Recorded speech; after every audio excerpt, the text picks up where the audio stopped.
21st Precinct, Sergeant Waters. What do you mean he hit a woman? With a car? Where is it? Where? Was she hurt? How bad is she hurt? Is the driver still there? You are by transcription in the muster room at the 21st Precinct, the nerve center. A call is coming through. You will follow the action taken pursuant to that call from this minute until the final report is written in the 124 room at the 21st Precinct. All right, tell him I'm sending the ambulance right over there. Yeah, right away. And some officers. They'll be there, too. Okay.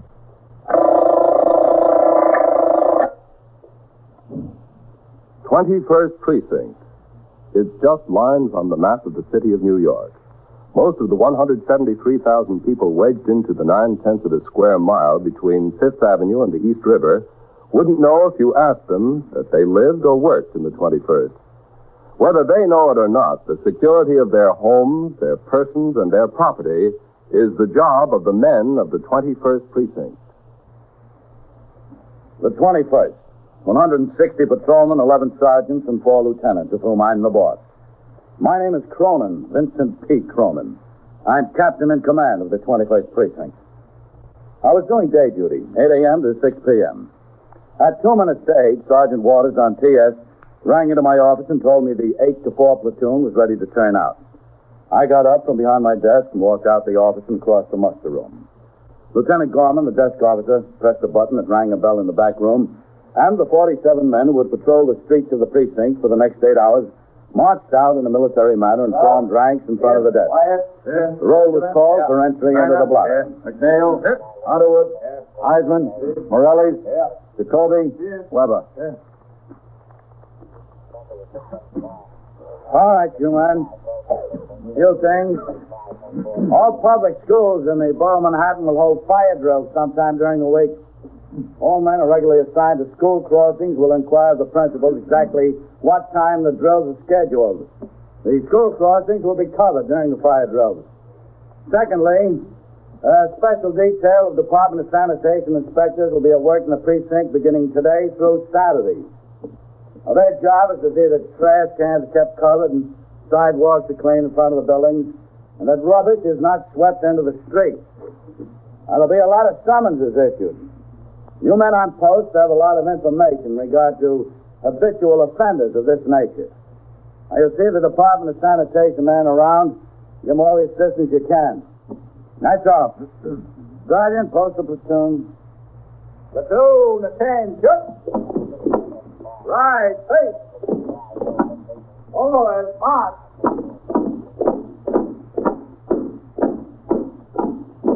Captain. Yeah, Ren. What about that strike over there at the laundry? Still quiet by noon? Can I take that man off the fixer over there? Well, yeah, if they're still down to one ticket, Ren. Yes, sir. Well, they were yesterday. Just a second, Ren. I want to see what this is coming in. Yeah. Was he hurt bad? Pedestrian struck by a cab, Captain. All right. Stay right there and wait for the officers. Yeah, I'm sending the ambulance. Okay.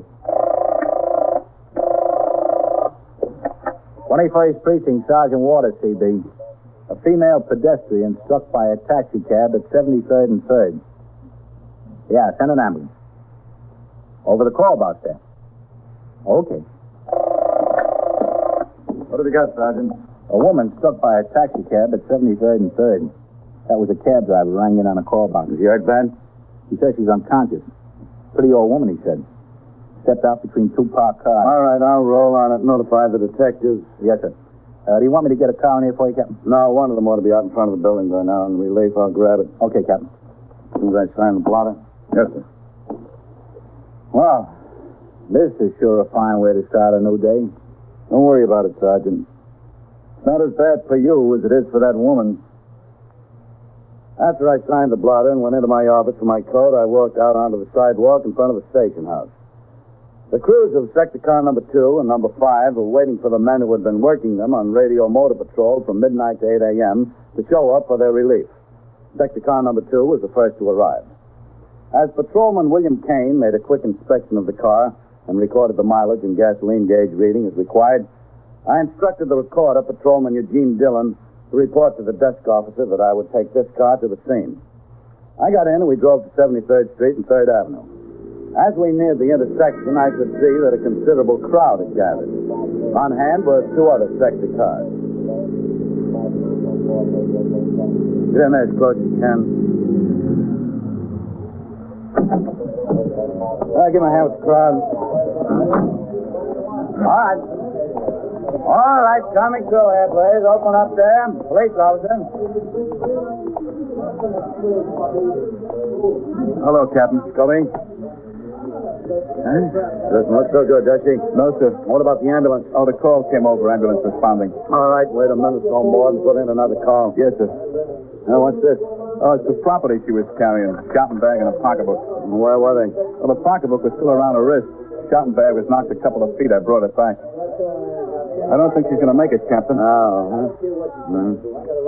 Where's the cab driver? Oh, I told him to sit in his car. All right, you stay here. I'm going to talk to the driver. Yes, sir. All right. You want to open the door? Yeah. I've been pushing a hack for 12 years. The first time anything like this ever happened to me. I never even scratched a fender. She stepped right out of it in between those two cars, right in front of me. Look at me, I'm shaking like a leaf. Yeah, it's all right. Now. Just calm down, huh? What's your name? Ardino, Phil Ardino. How do you spell that? Ardino. How old are you, Phil? 33. Where do you live? 931 Avenue Way. How is she? She gonna be all right? She didn't look very good to me. I mean, I got out of the cab. I saw her laying there. It looked like curtains. I don't know. I didn't hit her hard. I don't think I was going 25 miles an hour. She walked right in front of me. I hit her before I even had a chance to put on a brake. Yeah, can I see your chauffeur's license? Yeah, sure. I got it right here. Wait 1 second. Look at me like a leaf. I can't hold still. Yeah, all right, okay. Calm down. I'm trying. Here you are. All right. Oh, that's your car, or does it belong to a fleet? No, it belongs to a fleet. A small fleet, Agno Transportation. Isn't there no ambulance coming for her? I mean, how come the delay? Yeah, it's coming, all right. It's like I'm sitting here for hours. No, it's only been a couple of minutes. It'll be here. You think she's going to be all right? Well, we'll see when the ambulance gets here. I hope so. Why don't people look where they're going when they cross the street? Everybody's always got something on their minds. I don't know where they get the idea that if they don't look, nothing's going to hit them. That if they don't look, there's a charm over them. I mean, she's an old lady, and that has to be taken into consideration, everything like that. All right, a driver of a car's got to be careful, but he needs a little help from the people who cross in the streets. I mean, they got to look. She stepped right out from between those two cars. Bang, what could I do? Yeah, you didn't have any passenger in back. No, I was riding light. I mean, she's supposed to cross in an intersection, isn't she? She was crossing almost the middle of the block. Honest, look, she comes out from between two parked cars. What could I do? You never had an accident, huh? I swear, never. I've been pushing a hack since I got out of the Army. I never even scratched a fender. You gotten many summonses? For traffic offense, you mean? Yeah. Well, a couple of years ago, I got a summons. For what? For red lights. You pay a fine? Well, sure, I paid a fine. How often have they had you down to the hack store? Well, I haven't been there for about 2 years. And what was that for? Well, I parked the car. I jumped in for some coffee. A hack inspector gave me a violation. What'd you get out of it? Got a day suspension. Plus the day I lost going down to Bureau. Honest, she stepped right out from in front of me. I swear I couldn't have missed her if I was going 2 miles an hour. It was like she had her head down. She started to run across the street. She didn't look nothing. Hey, you think that's the ambulance? Yeah, sounds like it. Well, I hope she's going to be all right. I hope so, too. Get this day shot for me, huh, Captain? Yeah, the detectives will want to talk to you. Detectives? What are we going to need detectives for? I mean, it's clear what happened. I got a witness who's seen the whole thing. A fella standing right in the corner. Got his name and everything. He said he'd tell you what he saw. Yeah, you give that to the detective, huh? All right. Sure. Just sit here, huh? Where am I going to go?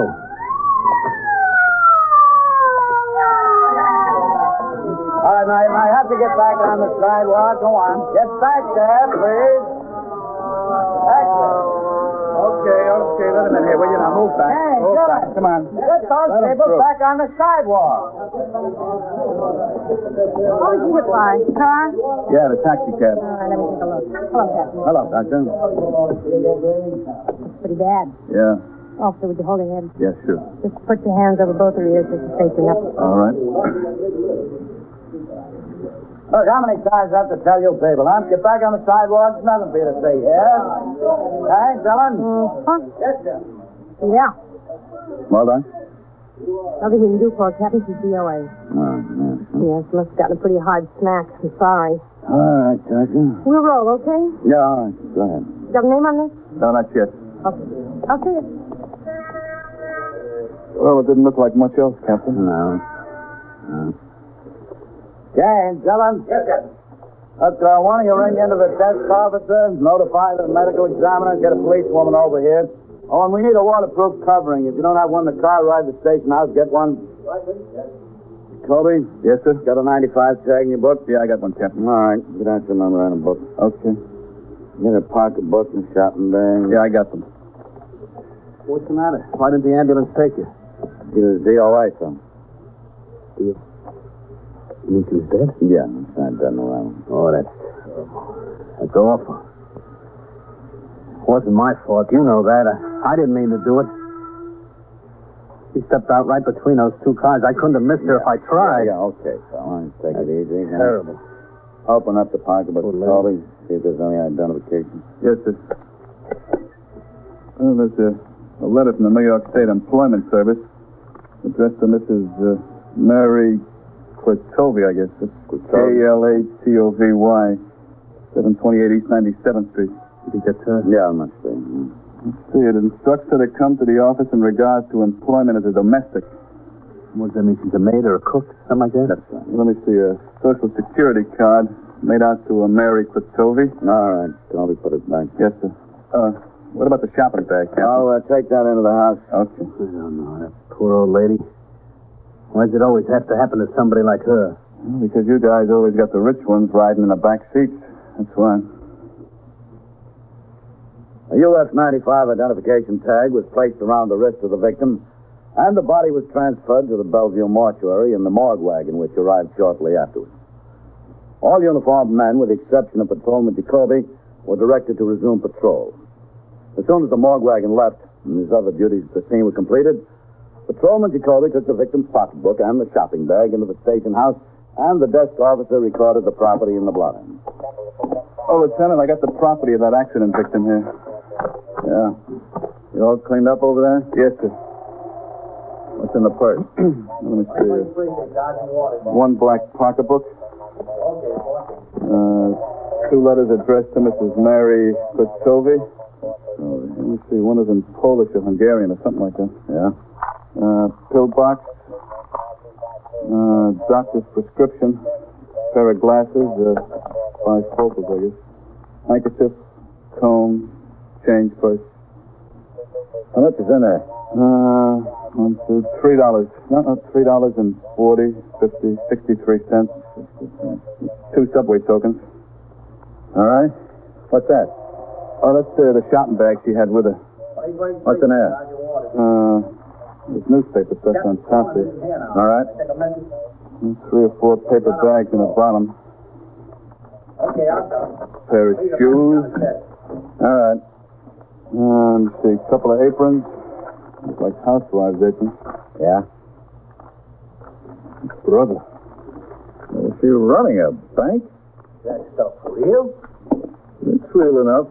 There's more on this one here. Where'd she get all that money? Well, you know what housemaids get in this day and age. I'm going to become a butler. All right, Jacoby, start counting it out. Yes, sir. Let me see. 50, 100, 150, 200, 300, 350, 400, 450, 550, 650, A mint. 750, A regular mint. 850. Let me see. 900, 1,000, 100, How? 200, 250, 350. He hasn't made a dent in it. 400, 450, 500, 1,600, 1,700, 1,800. You are listening to 21st Precinct, a factual account of the way police work in the world's largest city. Clarity, impartiality, and insight are 3 words which well describe the distinguished radio reporting of Edward R. Murrow. Clarity guarantees that you'll get all the facts you need. Impartiality guarantees that the facts are presented as is, without bias or coloring. And insight guarantees that the facts are presented interestingly and vividly. The moral manner of news reporting compels attention and respect. Listen to CBS Radio every weekday night when Edward R. Murrow reports the news on most of these same stations. And now back to Captain Cronin and 21st Precinct. Within another few minutes, the count of the money in the victim's shopping bag was completed. It totaled $9,463. In the meantime, the cab driver had been taken to the station house by 21st Squad detectives, whose job it was to determine whether any criminal negligence was involved. Detective Louis DeLuca had been assigned by Lieutenant King, commander of the 21st Squad, to make an investigation and locate either relatives or close friends of the victim. His search took him first to her apparent address, 728 East 97th Street.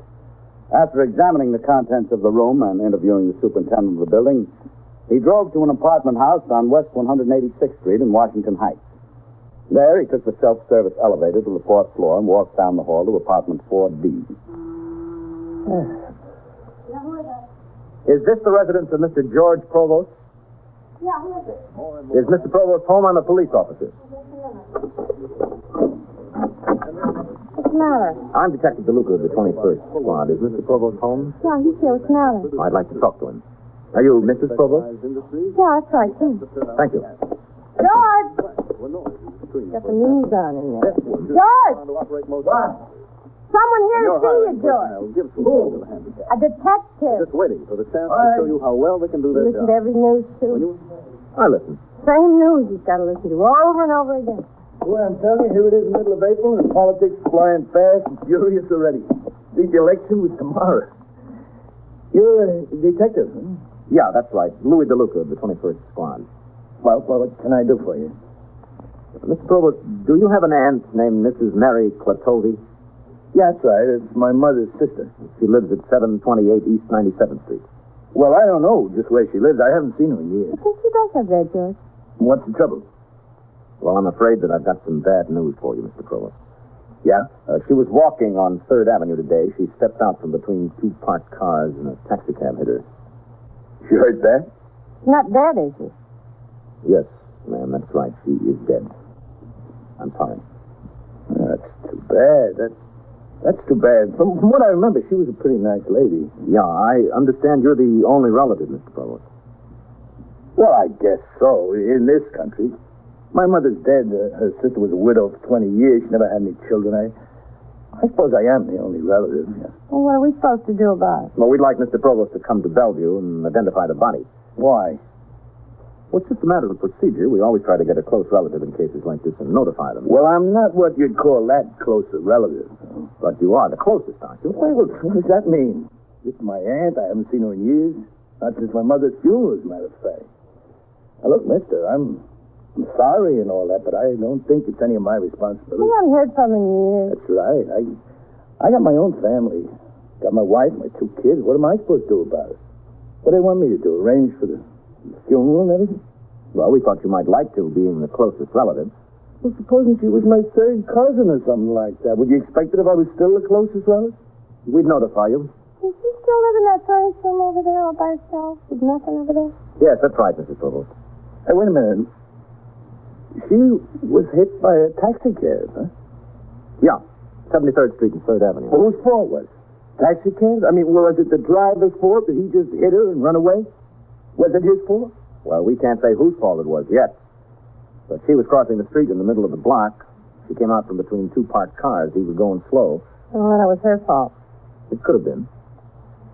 Well, I don't see why they expect us to take care of the funeral expenses and all that. We got no money for that, and she didn't mean that much to us.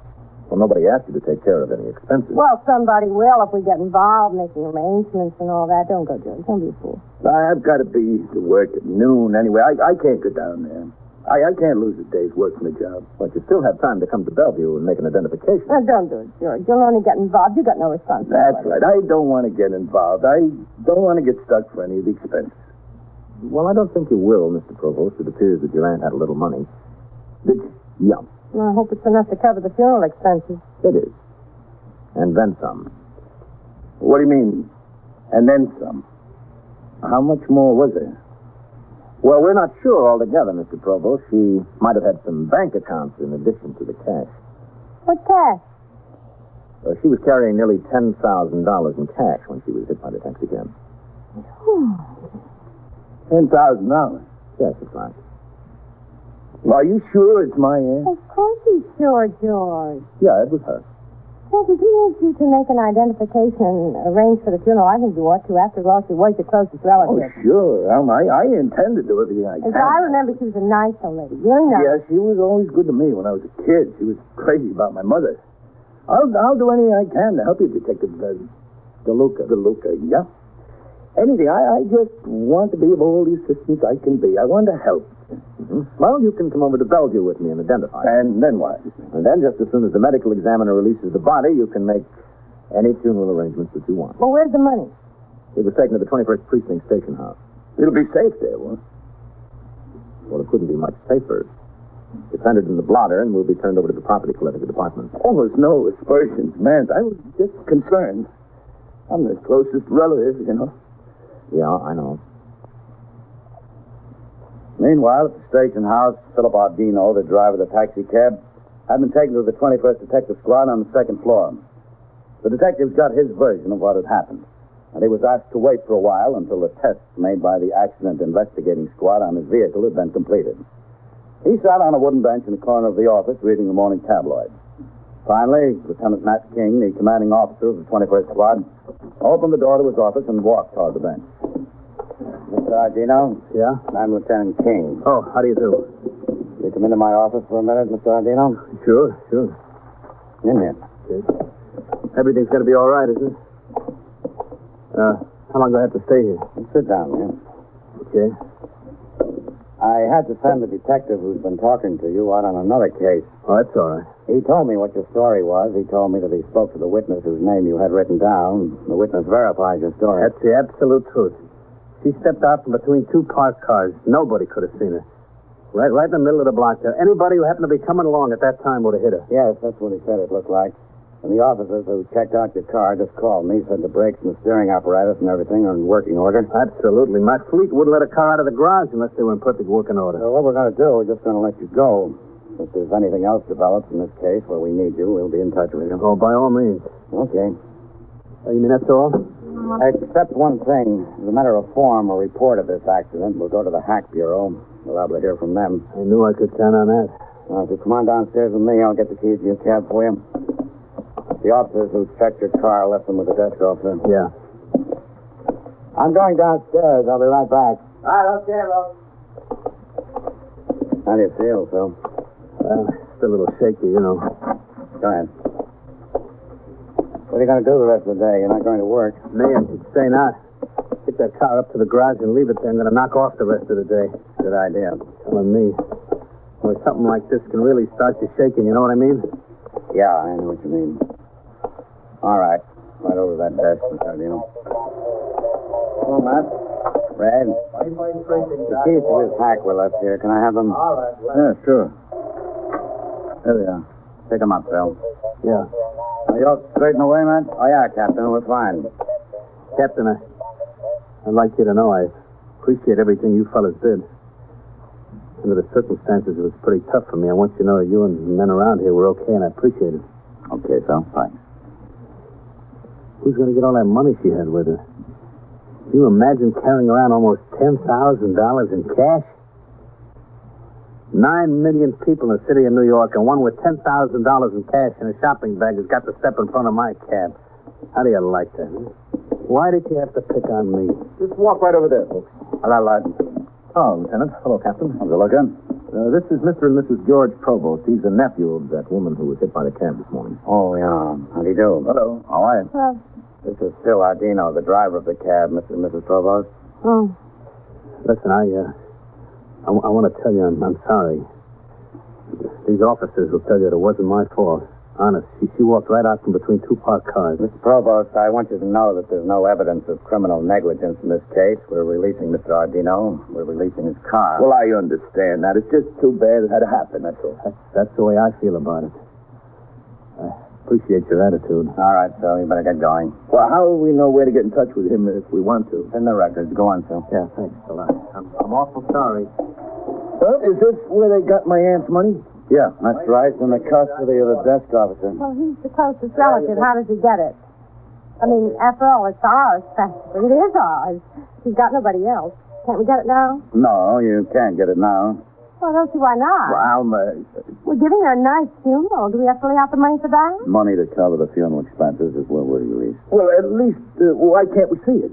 You can't see it. I told you that, Mr. Provost. I told you that you couldn't see it. Well, whose is it? It's mine, isn't it? Or it's going to be? The money is going to be sent down to the property clerk of the department. If you're not left a will, the will will be probated, and this becomes part of her estate. She didn't leave a will. She's from the old country. She didn't know anything about wills. Well, then it's up to the public administrator to distribute it to the heirs on direction of the surrogate's court. Look, why do we have to go through all that rigmarole? We're the only heirs. She had nobody else, just us. Why all the red tape? It's the law, Mr. Provost. What about what's in her room over there? Understand there might be some more money over there and some bank books, maybe some bonds and things like that. What about what's over there? The public administrator will go over there and make an inventory. You can arrange to go with him. Well, what can I do about it? I'm entitled to get my hands on that money. It is mine. I suggest you see your lawyer. Now, wait a minute. We're entitled to some information. All right, you will Yeah. talk to the desk officer over Wait a there. minute. Yeah, he'll give you all the information you want. His name is Lieutenant Gorman. Matt, you want to come in my office for a minute? Yeah, sure, Captain. I'll see you upstairs, Bud. Right, Lieutenant. Yeah,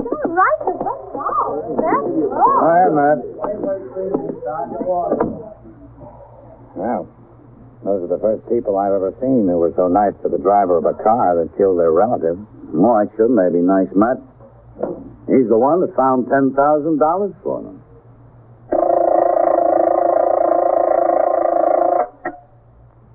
21st Precinct, Sergeant Waters. Who? What happened? He fell off a truck. 21st Precinct transcribed, a factual account of the way police work in the world's largest city, is presented with the official cooperation of the Patrolmen's Benevolent Association, an organization of more than 20,000 members of the Police Department, City of New York. James Gregory in the role of Captain Cronin, Ken Lynch as Lieutenant King, Harold Stone as Sergeant Waters. Featured in tonight's cast were Santos Ortega, Frank Moss, John Laren, Bill Zuckert, Mandel Kramer, and Elspeth Herrick. 21st Precinct is written, produced, and directed by Stanley Nitz. Roger Foster speaking.